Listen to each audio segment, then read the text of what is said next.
రైతులకు నీళ్ళిచ్చే తెలివి లేదు, ఉన్న నీళ్లు కాపాడుకునే సోయి లేదు. కళ్ళ ముందే ఏపీ మన నీళ్లను ఎత్తుకెళ్తుంటే ఆపే దమ్ము లేదు. కానీ రాళ్లేయడానికి మాత్రం రెడీగా ఉంటారు. ఎండాకాలం మొదలు కాకముందే నాగార్జున సాగర్ అడుగంటిపోతే ఆ వైఫల్యం ఎవరిది?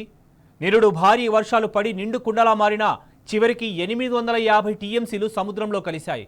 ఇప్పుడు నీటి మట్టం 535 అడుగుల కిందికి పడిపోయింది. గత రికార్డులను పరిశీలిస్తే సాగర్లో మే నెలలో తప్ప ఇంత తక్కువ మట్టానికి పడిపోయిన దాఖలాలే లేవు. సాగర్ ఎడమ కాలువ ఏఎంఆర్ ప్రాజెక్టు కింద ఏకంగా 9 లక్షల ఎకరాల ఆయకట్టుకు సాగునీరు కావాలి. హైదరాబాద్తో పాటు ఉమ్మడి నల్లగొండ, ఖమ్మం జిల్లాలకు ఆగస్టు వరకు తాగునీరు అందాలి. మరి సాగర్లో 510 అడుగుల కంటే పైన ఉన్న నీటి నిల్వ కేవలం 48 టీఎంసీలే. మరి వాటితో తెలంగాణ సాగునీటి అవసరాలు ఎలా తీరుతాయి?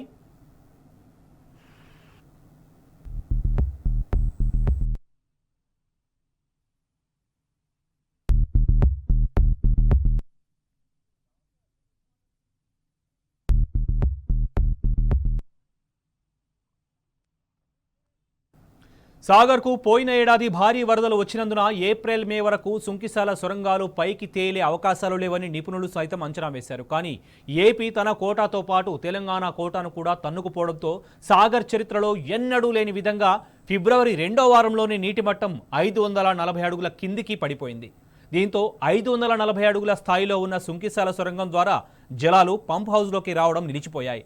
ఫలితంగా ఇప్పుడు ఎగువ సొరంగం మీదికి తేలి కనిపిస్తుంది. సుంకిశాల ఘటన తరువాత అటువైపు కన్నెత్తి చూడని అధికారులు 540 అడుగుల కంటే తక్కువ నీటి మట్టానికి చేరుకోవడంతో హై డ్రామా మొదలుపెట్టారు. హడావుడిగా వచ్చి పునరుద్ధరణ పనులు మొదలుపెట్టారు. ఇంత నిర్లక్ష్యమా? అటు సాగర్ అడుగంటింది, ఇటు సుంకిశాల సొరంగం పైకి తేలింది. ఇప్పుడు చెప్పండి రేవంత్, నీళ్ళొదిలింది ఎవరి కోసం? ఎవరి స్వార్థ ప్రయోజనాలు నెరవేర్చడం కోసం?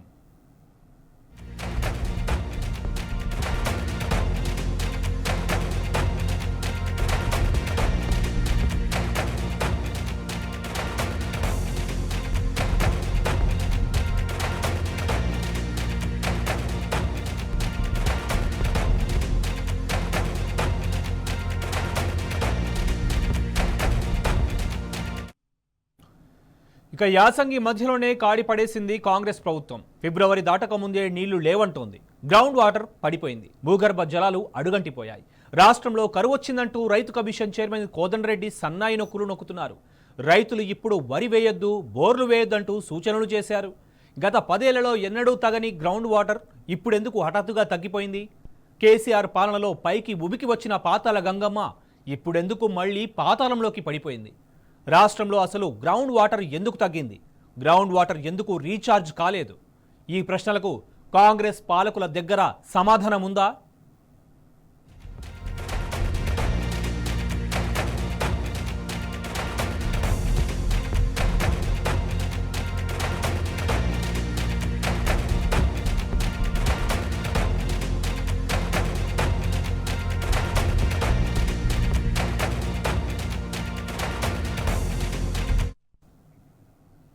అసలు గ్రౌండ్ వాటర్ రీఛార్జ్ మెకానిజం అంటే ఏంటి? వర్షంతో పని లేకుండా వేరే సోర్సెస్ ద్వారా వాటర్ బాడీస్ నింపుతూ రీఛార్జ్కి దోహదపడడం తప్ప మరో దారేముంది? గత 9.5 ఏళ్లు బీఆర్ఎస్ ప్రభుత్వం చేసిన ప్రాక్టీస్ ఏంటి? అందుబాటులో ఉన్న వాటర్ సోర్సెస్ ద్వారా సమయానికి చెరువులు నింపడం, ఎండాకాలంలో సైతం చెరువులు, చెక్ డ్యాములు నిండుగా ఉండేలా చూసుకోవడం ద్వారా గ్రౌండ్ వాటర్కి ఎలాంటి ఢోకా లేకుండా గత సర్కారు ప్లాన్ చేసింది. ఇంకా వివరంగా చెప్పాలంటే ఈ రెగ్యులర్ ప్రాక్టీస్లో ఉపరితల నీటి వినియోగం పెరిగి గ్రౌండ్ వాటర్ ఎక్స్ట్రాక్షన్ క్రమంగా తగ్గుతూ వచ్చింది. తద్వారా గ్రౌండ్ వాటర్ పెరుగుతూ వచ్చింది. మరి ఇప్పుడేం జరుగుతోంది? కాంగ్రెస్ పార్టీ అధికారం చేపట్టాక భూగర్భ జలాలు ఎందుకు తగ్గిపోయాయి? తెలిసి చేస్తున్నారో మూర్ఖత్వంతో వ్యవహరిస్తున్నారో తెలియదు కానీ రీఛార్జింగ్ ప్రాక్టీస్ను బందుపెట్టి తమాషా చూస్తున్నారు. ఫలితంగా ఇప్పుడు గ్రౌండ్ వాటర్ లేవు, పంటలు మానుకోండి అంటూ హెచ్చరికలు జారీ చేసే పరిస్థితి తెచ్చారు. సిగ్గుచేటు.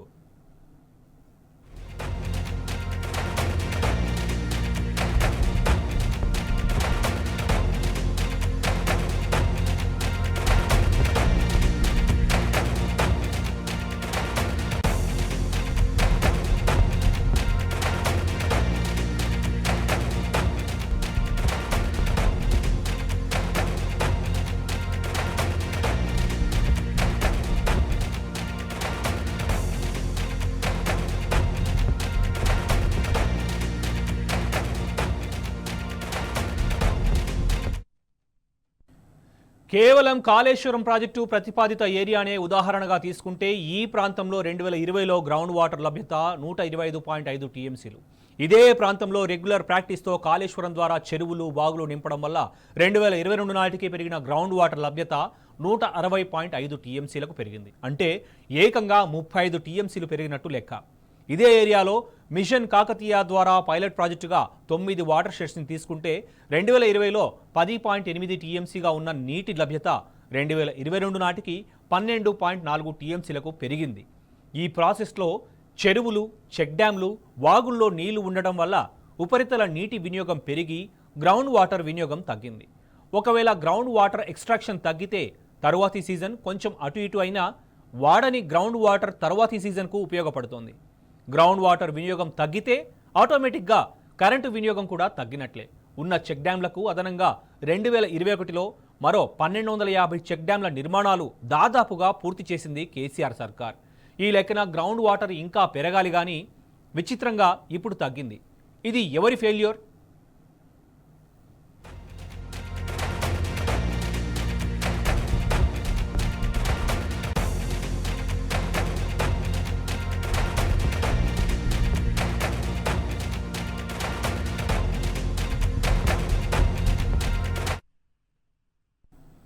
కాంగ్రెస్ అధికారంలోకి వచ్చిన నాటి నుండి గ్రౌండ్ వాటర్ రీఛార్జ్ బంద్ పెట్టి ఇసుక రీఛార్జ్ల మీద దృష్టి పెట్టింది. ఇష్టం వచ్చినట్టుగా ఇసుక తోడేయడమే నేటి ఈ నీటి కరువుకు కారణం. ఈ సంవత్సరం ఇటు గోదావరిలో అటు కృష్ణాలో పుష్కలంగా నీళ్లున్నా కాంగ్రెస్ కృత్రిమ కరువు సృష్టించింది. కాళేశ్వరం మోటార్లు బంద్ పెట్టింది. ఉత్తర తెలంగాణ నుంచి కృష్ణా నీళ్లను ఆంధ్ర తరలించుకుపోతుంటే ఈ ప్రభుత్వం కళ్ళు మూసుకొని దక్షిణ తెలంగాణను ఎండబెట్టింది.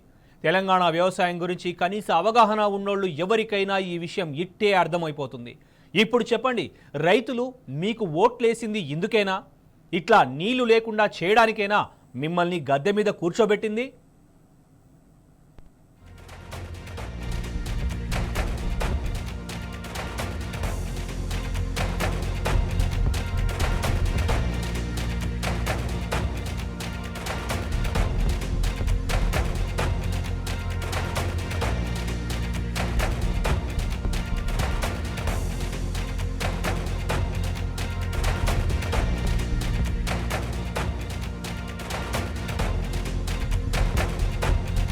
మాట్లాడితే మా అంత మేధావులు లేరని జబ్బలు చరుచుకునే కాంగ్రెస్ నాయకులు నీళ్లెందుకు లేకుండా పోయాయో చెప్తారా?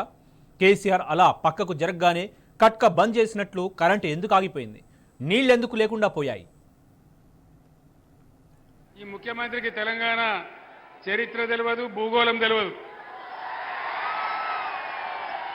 కృష్ణానది కూడా నేనే కట్టిన అంటాడు. ఎవడన్నా నది కడతాడా ప్రపంచంలో?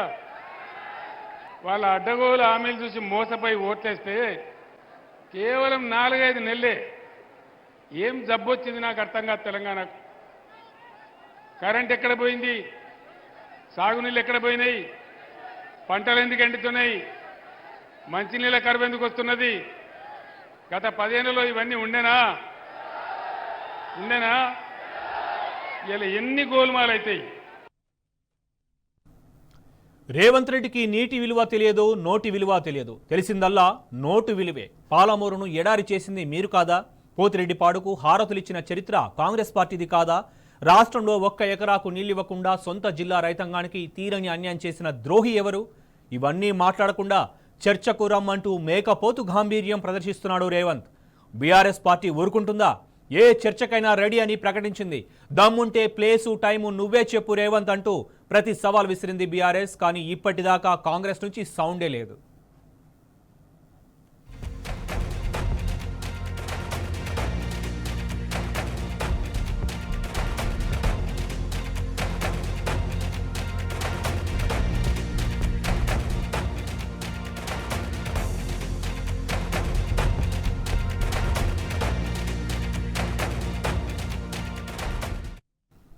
గత 14 నెలలుగా కాంగ్రెస్ సొల్లు పురాణం చెప్పడం తప్ప చేసిందేమీ లేదన్నారు బీఆర్ఎస్ వర్కింగ్ ప్రెసిడెంట్ కేటీఆర్. రేవంత్ను మించిన దివాలా కోరు సీఎం ఈ దేశంలో మరొకరు లేరని విమర్శించారు. కాళేశ్వరం ప్రాజెక్టుపై సన్నాసులు చెత్తవాగుడు బంద్ చేయాలని సూచించారు. సుంకిశాల ప్రాజెక్టు కుంగితే మేఘా కృష్ణారెడ్డిని రేవంత్ ఎందుకు కాపాడుతున్నారని సూటిగా ప్రశ్నించారు. కృష్ణా జలాల దోపిడీ విషయంలో రేవంత్ సర్కార్ను అసెంబ్లీలో ఎండగడతామన్నారు కేటీఆర్. పాడిందే పాటరా పాచిపండ్ల దాసరి అని ఒకటే రాగము, ఒకటే పాట, ఒకటే మాట కాంగ్రెస్ ప్రభుత్వం వచ్చిన నాటి నుంచి నేటి వరకు. ముఖ్యమంత్రి రేవంత్ రెడ్డి నుంచి మొదలు పెడితే రాష్ట్రంలో ఉండే ప్రతి కాంగ్రెసు నాయకుడు ఒక ఎజెండా ప్రకారం గోబెల్స్ వారసుల్లాగా ఒకటే ప్రచారం, ఒకటే సొల్లు పురాణం. 15 నెలలుగా అరిగిపోయిన గ్రామ్ఫోన్ రికార్డ్ లాగా. ఏంటిది అది? నా రాష్ట్రానికి క్యాన్సర్ వచ్చింది, ఒక క్యాన్సర్ రోగిలా ఉన్నది అని దివాలా కోరు మాటలు మాట్లాడిన భావదారిద్రపు ముఖ్యమంత్రి బహుశా భారతదేశ చరిత్రలో ఎవరు లేరు, రేవంత్ రెడ్డి గారు తప్ప. ఆయన ముఖ్యమంత్రి అయినాక కూడా ఆయన పద్ధతి మారతలేదు. వారికి కూడా నేను విజ్ఞప్తి చేస్తా ఉన్నా ముఖ్యమంత్రి గారికి, దయచేసి మీరు సొల్లు మాట్లాడే ముందు, నోరు తెరిచే ముందు మీ సహచరుడు, మీ మంత్రివర్గ సహచరుడు సెక్రటేరియట్లో ఆయన విడుదల చేసిన ఈ నివేదికను ఒకసారి చదవండి. చదువుకోకుండా వాగితే మీతో పాటు రాష్ట్ర పరువు కూడా గంగలో కలుస్తున్నది. సంపద పెరిగింది అంటూ కాళేశ్వరాన్ని ప్రస్తుతిస్తూ, స్తుతిస్తూ అద్భుతమైన ప్రాజెక్ట్ అని చెబుతూ తెలంగాణ స్టాటిస్టికల్ అబ్స్ట్రాక్ట్లో కనీసం పాప రాసిన అధికారులను నిజాలు చెప్పారు. స్పష్టంగా రాష్ట్రంలో కాళేశ్వరం ప్రాజెక్టు కానీ, మిషన్ కాకతీయ లాంటి ప్రాజెక్టుల వల్ల కానీ ఎంత వ్యవసాయ విస్తరణ జరిగింది, ఎట్లా సంపద పెరిగింది. కొత్తగా దాదాపు 80 లక్షల ఎకరాలు సాగులోకి వచ్చినాయి. ఇది వాస్తవం, మీ రిపోర్టే చెప్తున్నది. కేసీఆర్ ఆనవాళ్లను చెరిపేసే కుట్రలో వ్యవసాయాన్ని సాగు దెబ్బకొట్టినాం. మేడిగడ్డ రిపేర్ చేయకుండా 15 నెలలు ఎండబెట్టడం వల్ల వాళ్ళు ఏం జరుగుతున్నది? భూగర్భ జలాలు అడుగంటిపోయి వ్యవసాయం సంక్షోభంలో పడి చివరి మల్లకు కాళేశ్వరం నీళ్లు చివరి మల్ల ఎక్కడైతే ఉత్తమ్ కుమార్ రెడ్డి నియోజకవర్గంలో అందుతాయో అక్కడ మొత్తం ఎండిపోయే పరిస్థితి ఉన్నది. ఈరోజు కోదాడలో, హుజూర్నగర్లో, సూర్యాపేటలో, తుంగతుర్తిలో పంటలు ఎండిపోయే పరిస్థితి. ఇవాళ మీరు కాళేశ్వరం ఎండబెట్టడం వల్ల, కేసీఆర్ మీద కోపంతో మేడిగడ్డ రిపేర్ చేయకపోవడం వల్ల అదొక వైపు. అటు సీఎం రేవంత్ వ్యాఖ్యలపై మాజీ మంత్రి హరీష్ రావు తీవ్రస్థాయిలో ధ్వజమెత్తారు. రేవంత్ తనకు అలవాటైన పైశాచిక భాషలో పాలమూరు ప్రగతిపై పచ్చి అబద్ధాలు చెబుతున్నాడని మండిపడ్డారు. కృష్ణా జలాలను ఏపీ యథేచ్ఛగా తరలించుకుపోతుంటే ఆపడం చేతగాక నీ చేతగానితనాన్ని గుర్తు చేసిన తమ మీద రంకెలేస్తావా అంటూ నిప్పులు చెరిగారు. పాలమూరును ఎడారిగా మార్చిన పాపిస్టి పార్టీలు టీడీపీ, కాంగ్రెసేనని స్పష్టం చేశారు. ఆ పార్టీలతో నిత్యం అంటకాగి పాలమూరుకు తీరని ద్రోహం చేసింది నువ్వు కాదా రేవంత్ అంటూ ఫైర్ అయ్యారు హరీష్ రావు.